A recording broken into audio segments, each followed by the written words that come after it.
श्री संकटनाशन गणेश स्तोत्रम्। नारद उवाच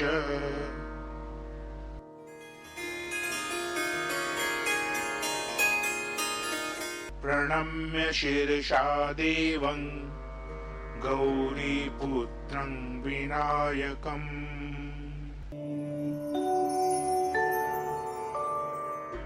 भक्तावासं स्मरे नित्यम् आयुः कामार्थसिद्धये।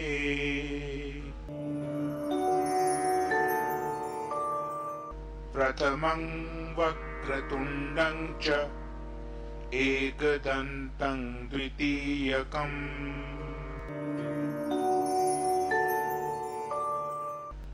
तृतीयं कृष्णपिङ्गाक्षं गजवक्त्रं चतुर्थकम्।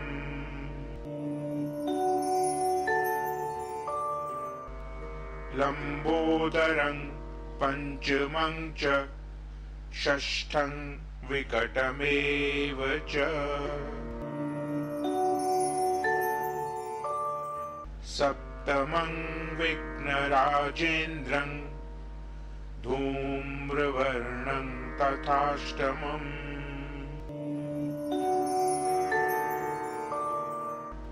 नवमं भालचन्द्रं च दशमं तु विनायकम्।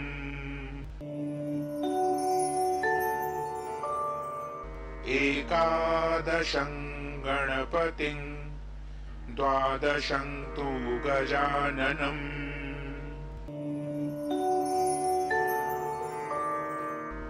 द्वादशैतानि नामानि त्रिसन्ध्यं यः पठेन्नरः न च विघ्नभयं तस्य सर्वसिद्धिंकरं प्रभो।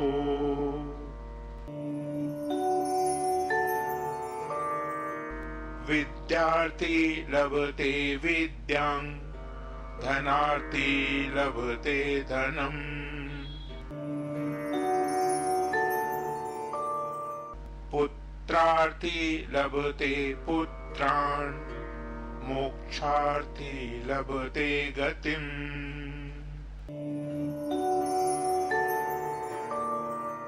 जपेत् गणपति स्तोत्रं षड्भिर्मासे फलं लभेत्। संवत्सरेण सिद्धिं च लभते नात्र संशयः।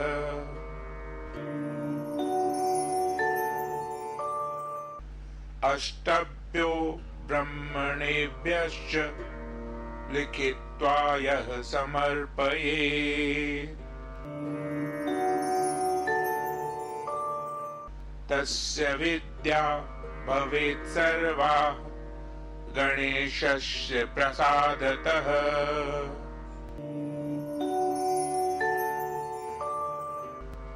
इति श्री नारद पुराणे संकटनाशनं गणेश स्तोत्रं संपूर्णम्।